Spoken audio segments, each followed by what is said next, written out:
La coiffure du cheveu africain est un business très juteux en Afrique. Sur le continent, le marché de vente des mèches de cheveux représente 7,5 milliards de dollars par an. Le continent européen n'est pas en reste.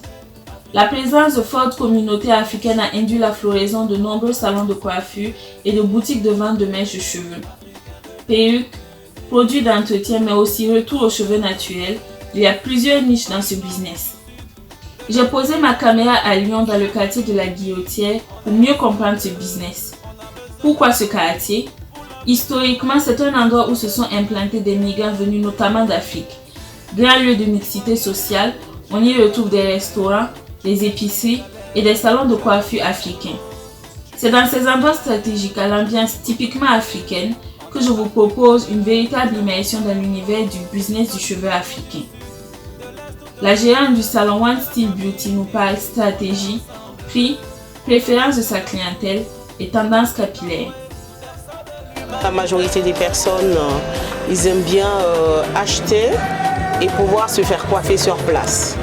Et du coup, nous, on a mis la partie boutique et la partie salon à l'arrière pour pouvoir satisfaire notre clientèle. Surtout les femmes qui vont acheter des extensions ou alors des tresses, des mèches pour faire des braids ou autre chose. Ils peuvent acheter sur place et se faire coiffer directement. Du coup, ça évite aux clients d'en manquer. Vous voyez, des fois, vous voulez faire des tresses, vous achetez 2 paquets de mèches, ça ne suffit pas. Si vous les faites ailleurs, vous êtes obligé de revenir pour venir chercher encore un paquet manquant. Donc du coup, ça fait gagner du temps aux clients. Et nous, ça nous fait aussi gagner. Parce que ce n'est pas forcément sur la vente qu'on va gagner. Si on ne gagne pas sur la vente, on va gagner sur la prestation directement. Ouais, voilà. Donc, une cliente qui va acheter le produit ici pourra avoir une remise sur la prestation, en fait, sur la coiffure. Voilà. Le fait d'acheter sur place, ça vous permet d'avoir une petite remise sur la coiffure. Pour faire un tissage, c'est 50 €. 50 €, mais si vous achetez des fois les mèches sur place, il y a des clients qui vont acheter des mèches sur place, on peut vous faire 40, 45. Voilà. Et maintenant pour les tresses, pour les enfants c'est à partir de 30 € et pour les adultes c'est à partir de 50. Et maintenant ça dépend de quel genre de tresses vous voulez faire, si c'est des tresses fines ou des courtes, des tresses longues. Donc la prestation c'est à partir de 50 € en même temps. D'accord, moi par exemple si j'ai envie de faire des tresses très longues, combien ça va coûter? On sera à peu près entre 100 et 150 €. Et si j'achète les mèches sur place, c'est toujours le même? Ça pourra être réduit, mais pas de beaucoup, parce que comme c'est des tresses, les mèches pour faire des braids, c'est pas ça qui rapporte beaucoup. Donc du coup, on pourra voir quelque chose. Mais les prix de toute façon sont toujours négociables. Les prix seront en fonction aussi du budget des clients. On n'est pas fermé sur les prix. Donc on s'adapte au budget des clients. C'est ça le plus important. Parce qu'il y a des clients qui vont venir, ils veulent faire quelque chose, mais ils n'ont peut-être pas les moyens de se le payer entièrement. Donc on va adapter en fonction du budget du client en face de nous. Dans la partie boutique, effectivement, on a le côté perruquerie, donc beaucoup de perruques, parce qu'aujourd'hui c'est un peu la mode des perruques. Les gens, ils ont souvent pas le temps de se faire coiffer, donc une perruque c'est plus rapide à mettre sur la tête ou alors à même se faire poser. Après, vous avez aussi les tresses dont j'ai parlé, avec plusieurs types de mèches. Vous avez les tresses pour les mèches pour les braids, les East Fashion, de Naomi et autres. Après, vous avez des mèches pour faire des crochets, ce qui est à la mode aussi en ce moment. Parce que pour quelqu'un qui voudrait avoir par exemple des rastas, des braids sur la tête et qui n'a que 1h30 devant lui, on va lui proposer en ce moment-là des crochets rastas qui sont déjà faits. Et donc, elle aura des rastas, mais en 1h, 1h30. Les crochets, ça marche beaucoup. Comme je vous expliquais tout à l'heure que moi, je veux faire des tresses. Mais j'ai pas le temps. J'ai 1h30, maxi 2 heures devant moi. je ne peux pas les faire. Par exemple, je veux des longues tresses. Pour faire des longues tresses, il faut compter 4 heures, 5 heures de temps. Alors qu'avec les braids, en 1h30, c'est fait. Et j'ai mes tresses. Et des laisses frontales, des closures, des 360, effectivement, ça revient aussi à la mode. Parce qu'avant, on faisait des tissages et c'était pas joli la finition. Du coup, aujourd'hui, on a les possibilités d'avoir une jolie finition qui ressemble un peu à notre cuir chevelu. C'est-à-dire que quand on met une closure, c'est... on peut mettre une closure avec une raie sans forcément laisser, faire un tissage avec une raie sans forcément laisser nos cheveux à l'extérieur. Donc on couvre tous nos cheveux et on met une closure, on met une laisse frontale. La laisse frontale, c'est celle qui partira de l'oreille à notre oreille, donc ça sera beaucoup plus naturel là devant. La closure, c'est vouloir avoir une raie, mais sans vouloir laisser ses cheveux. Donc c'est juste le petit bouchon qu'on met là qui va faire qu'on aura notre raie sans pouvoir laisser nos cheveux et ça fait beaucoup plus naturel. Vous l'avez bien compris, c'est la course à l'effet naturel, surtout avec les perruques. Ces jeunes filles nous expliquent leur choix. Alors moi j'ai pris une lisse 26 pouces mais j'ai coupé parce que là c'était trop long. Ça se voit vraiment quand c'est pas naturel. Et c'est beau. Souvent on est trop dans les clichés où on porte des faux cheveux. Voilà. Déjà qu'on porte des faux cheveux et qu'elles sont pas naturelles, on se moque de nous. Donc vaut mieux prendre vraiment du naturel et de bonne qualité, comme ça on ferme un peu les bouches. Voilà. Naturel c'est toujours mieux vu que c'est naturel. Tu peux boucler, tu peux tout faire. Laver. Maintenant on a de la chance, il y a semi, c'est qu'on peut aussi faire. Par contre quand c'est pas naturel tu peux rien. T'as la coiffure, c'est tout. Se coiffer tous les jours et tout c'est compliqué, alors qu'une perruque t'as juste à la poser. Moi ça me dérange pas, c'est vraiment changer de coupe tout le temps. Ouais, ça aussi c'est bien. On peut avoir des têtes différentes. Moi j'aime le changement. Ouais, donc, voilà. Cheveux naturels ou pas, je fais les deux donc. Ouais. Perruques de cheveux synthétiques ou humains, il y en a pour tous les goûts, toutes les qualités et surtout tous les prix. Une vendeuse de la boutique Unique revient pour nous sur ce qu'on peut trouver sur le marché en termes de perruques. On peut trouver des perruques type synthétique, naturel ou bien semi-naturel. Le type synthétique, on va dire, c'était la fibre d'avant, où c'était les machines qui fabriquaient, enfin c'était une qualité un peu inférieure. Après ils ont créé une fibre semi-naturelle. Alors il y a une différence. Il y en a beaucoup qui pensent que le semi-naturel c'est du synthétique mélangé avec du naturel, ce qui est vrai d'une partie pour certaines perruques. Mais il y en a pour d'autres, c'est que le synthétique, enfin le semi-naturel, c'est du synthétique qui a été modifié pour être travaillé avec tout ce qui est la chaleur, fer à boucler ou fer à lisser. Voilà. Après le naturel c'est du cheveu humain qui a été traité pour pouvoir faire des perruques. Voilà.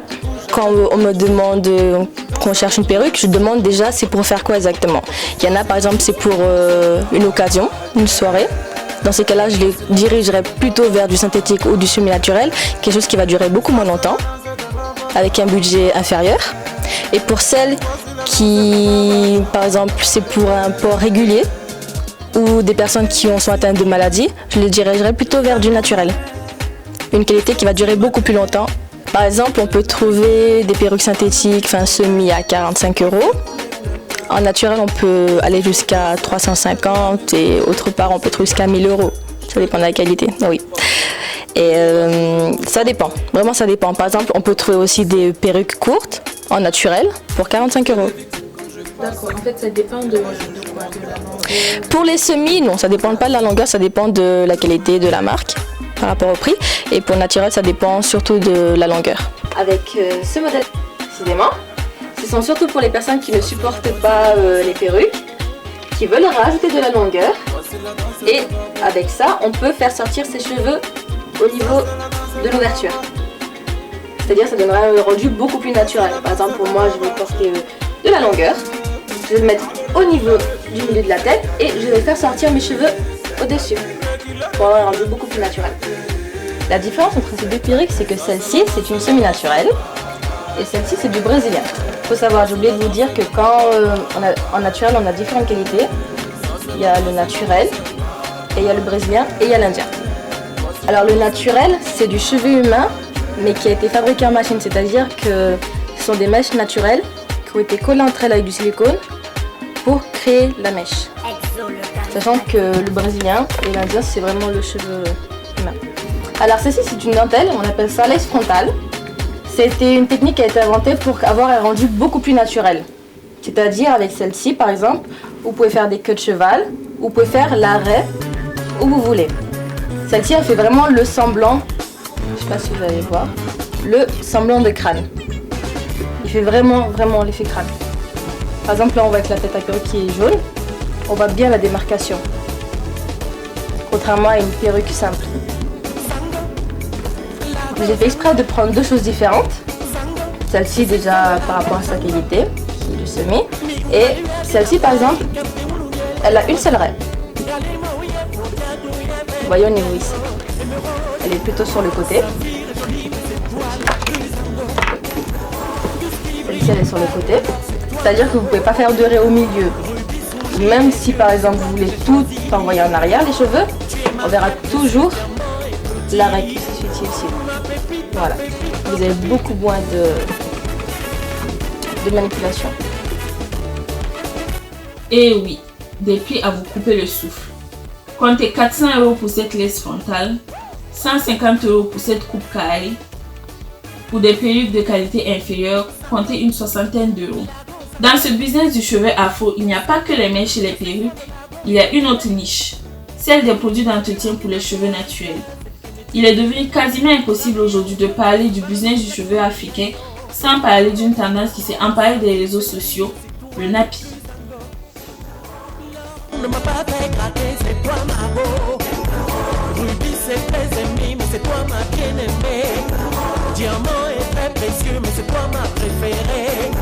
Ma pépite, ma pépite, ma pépite.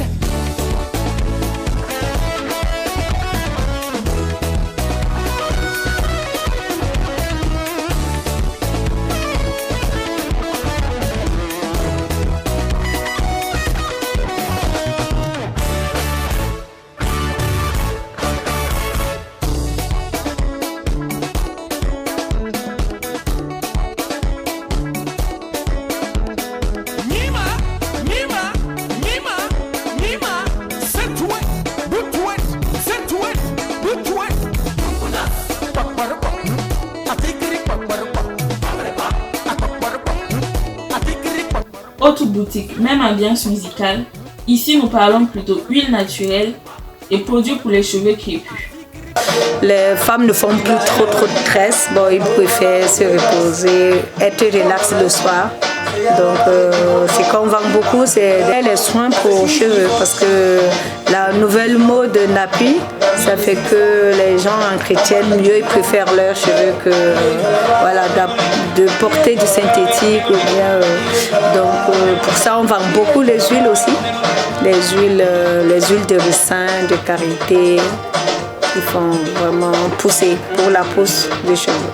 En ce moment, le produit le plus vendu du magasin, c'est des mèches, hein, les expressions. La mèche expression pour faire des tresses. C'est ça le plus vendu. Après, pour les soins de cheveux, pour l'instant, c'est la marque Kanto qui remporte le marché. La gamme Kanto. La gamme Kanto, c'est une gamme pour des cheveux naturels, crépus et métissés.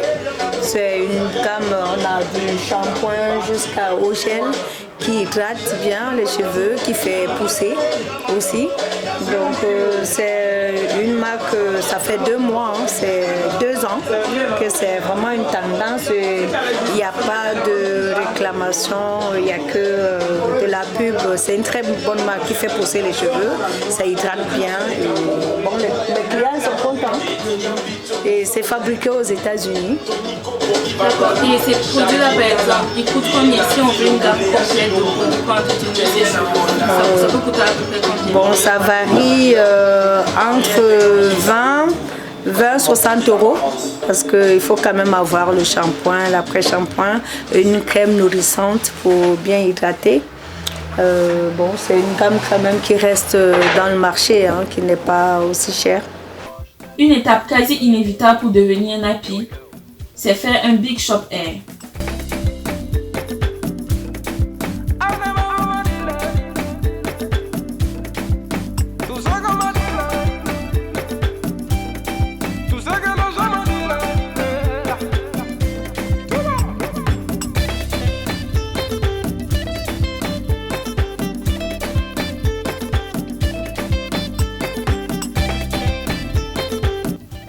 ces femmes qui décident de retourner à leurs cheveux naturels. J'ai rencontré Halima qui nous partage son expérience, les raisons de son choix et aussi sa routine capillaire. Alors, quand j'étais petite, j'ai commencé par faire un peu comme tout le monde. C'est-à-dire, je me défrisais les cheveux. Quand je voulais pas faire de tresses, etc. Parce que quand on est petite, on a mal aux cheveux, quand on fait des tresses, c'est de la torture. Et on veut un peu ressembler aux copines. Et puis, quand on grandit en France, les copines, elles ont toutes les cheveux un petit peu lisses. Donc, souvent, la seule alternative, à l'époque, c'était le défrisage. Donc je me défrisais les cheveux et puis j'ai encore la chance d'avoir toujours les cheveux qui poussent un peu vite, donc ça allait, même s'ils se cassaient au final, parce que c'est l'ultime conclusion quand on se défrise les cheveux. Il m'arrivait au niveau des épaules, ça se cassait. Bon quand ça devenait un peu court, on refaisait des tresses et ça a été comme ça pendant un bout de temps. Et puis vers les 15-16 ans, là j'ai voulu opter pour autre chose et je me suis tournée vers tout ce qui était tissage, etc. Donc j'ai continué comme ça les tissages, même les perruques un peu, j'ai fait un peu tout, enfin j'ai essayé pour voir et finalement les tissages et les perruques c'était pas mal je trouvais. Et puis jusqu'à un moment où j'avais envie quand même, parce que j'ai des cheveux sur ma tête je me disais mais je paye pour des trucs mais j'en ai sur la tête, c'est chiant. Et en plus vu que mes cheveux poussent assez vite, donc j'en avais quand même pas mal Donc je me disais pourquoi je peux rien en faire de mes cheveux c'est pas normal, les autres elles ont des cheveux, elles y arrivent, pourquoi pas moi. Et puis j'en ai marre de de les cacher aussi. C'est pas une honte d'avoir mes cheveux ça devrait être une fierté. Et en plus ne pas avoir les mêmes cheveux que tout le monde, c'est se distinguer aussi d'un côté, donc c'est vraiment intéressant Puis j'en ai marre de un peu rentrer dans un cadre, j'ai l'impression qu'on nous impose en fait un peu de toujours rentrer, les cheveux bien lisses, etc. C'est pas pour tout le monde en fait, ce genre de choses. Donc c'est vraiment ma volonté j'aime de plus en plus le naturel en fait, c'est avoir mes cheveux naturels aussi, ça fait partie de ce processus-là aussi. Donc c'est là où ça a commencé, j'ai essayé de prendre soin un peu de mes cheveux. Donc j'ai essayé différents produits, j'ai essayé les produits les moins chers qu'on trouve en grande surface, et c'était une catastrophe. Forcément, c'est pas adapté à nos cheveux, sinon ça serait trop simple, trop facile. Donc j'ai essayé ça n'a pas du tout marché. Ma mère m'a ramené pas mal de produits du pays, donc beurre de karité, etc. Donc ça j'ai essayé, ça marchait un petit peu, mais c'était pas suffisant. Et puis je me suis pas mal penchée sur des pages, même Facebook, un peu sur YouTube en fait. J'ai essayé de voir les gens, j'ai appris pas mal de choses sur mes cheveux. Et j'ai acheté aussi à côté pas mal de produits naturels. Et je me suis dit je vais faire mon petit micmac un peu comme elles font sur YouTube, etc. Tout mélanger, puis j'essaierai avec mes cheveux et je verrai bien ce que ça donne. Et heureusement ça a marché. C'était quoi ton budget avant? Le budget quand tu n'avais pas pris cette décision d'avoir tes cheveux naturels. Le budget pour les mèches. Pour les mèches, ça pouvait monter assez haut. Mais c'était minimum 50 € par mois à peu près. Parce que ça tient pas. C'est pas d'énorme qualité les mèches quand même. Après ça peut monter assez haut. Je sais que j'ai eu à acheter des mèches jusqu'à quasiment 150-200 € Donc voilà, après il y en a qui tenaient assez bien, j'en ai d'ailleurs encore. Mais il y en a d'autres, on va dire de 50 à 150 € en fait, limite par mois, un mois et demi Donc ça faisait vraiment un gros budget. Là j'ai acheté tous mes produits depuis que je me suis décidée, donc ça va faire 4-5 mois. Et là, il faut juste que je rachète un masque Garnier de 7 €, donc au final, c'est plus rentable d'avoir ses cheveux, même si c'est compliqué. Après, c'est au niveau du temps, C'est vraiment ça, la différence, la principe. Parce que mes perruques, je dors le soir, je l'enlève le soir, hop, je me couche, et le lendemain, je la pose, elle est toute bien, elle est toute prête, etc. Alors que là, je peux pas, des fois même mes cheveux, je mets mes produits, je fais tout comme d'habitude et mes cheveux ils veulent pas coopérer, donc le matin ça se passe pas comme prévu, donc je vais prendre un peu plus de temps, donc je vais être un peu en retard, donc voilà, c'est compliqué. Mais quand même, je préfère quand même avoir mes cheveux pour pas mal de raisons, déjà parce que c'est les miens et parce que je suis pas chauve, parce que j'ai quelque chose sur la tête, donc... Et ils sont pas si mal que ça finalement, qu'on arrive à les comprendre et qu'on arrive à s'en occuper en fait. Qu'on les écoute au final, parce que je pense que pendant longtemps j'ai fait beaucoup de choses qu'il fallait pas. Déjà les démêler à sec, ça je me suis tellement cassé les cheveux. Enfin même ne pas couper les pointes, rien que ça aussi. Je pensais que non, moi je veux pas perdre des cheveux, j'en ai déjà pas beaucoup, ils poussent pas beaucoup. Mais une fois j'ai coupé mes pointes et ça a été spectaculaire en fait, la pousse. C'était vraiment très rapide et puis je pensais pas. Et puis maintenant j'essaie de le faire assez régulièrement. Donc là je me suis coupé toute seule les pointes il y a un petit mois déjà. Et oui, ils poussent bien quoi, ils poussent vraiment bien. Donc... Mais c'est beaucoup mieux d'avoir ses cheveux quand même. Même si des fois je me dis oh là là, ça commence à me fatiguer, ça me prend du temps, etc. Parce que oui, quand je fais mon bain d'huile déjà, pendant on va dire une après-midi en fait je suis cloîtrée chez moi parce que je peux pas sortir parce que j'ai mon cellophane sur la tête avec mes huiles qui dégoulinent, mes petites serviettes autour du cou quoi. Mais bon, après le résultat il est pas mal quand même quoi. Après j'ai pas mal de compliments aussi, ça fait plaisir. Bon après il y a des gens qui veulent toucher mes cheveux, ça fait moins plaisir, j'aime pas trop. Du coup le produit que j'utilise tous les jours dans mes cheveux, c'est un mélange de pas mal de choses.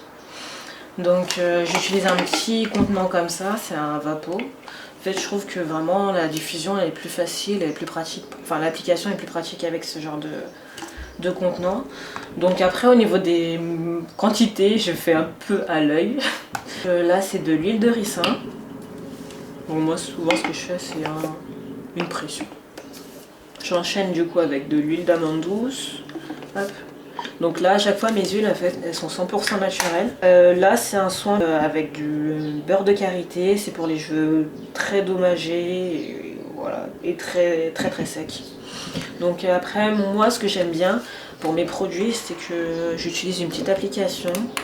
C'est une application en fait qui note un peu tous les produits, que ce soit de beauté ou même alimentaire. Ça sent vraiment pas bon. C'est à la banane plantain. Et bon après c'est un très bon effet, donc je mets quelques cheats aussi. Alors là c'est de l'aloe vera, donc j'ai un peu détourné du gel d'aloe vera. Donc j'ai un peu détourné son usage parce qu'ils disent que c'est normalement que pour le corps, les mains, le visage. Mais ça marche bien dans mes cheveux donc je continue.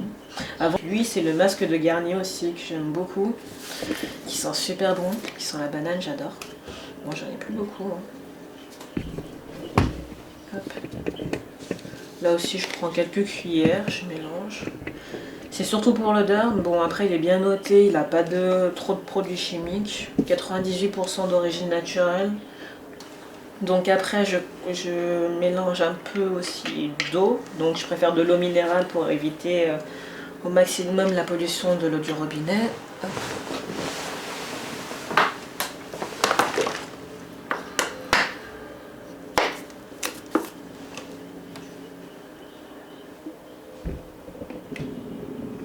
Vu que j'ai pas mis une grande quantité, je vais pas mettre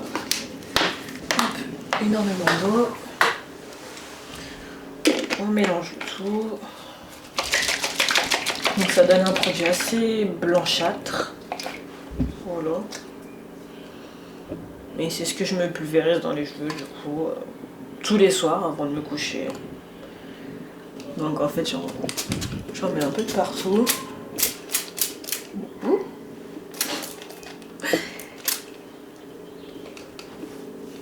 Et en fait je masse un peu de partout mes cheveux et voilà.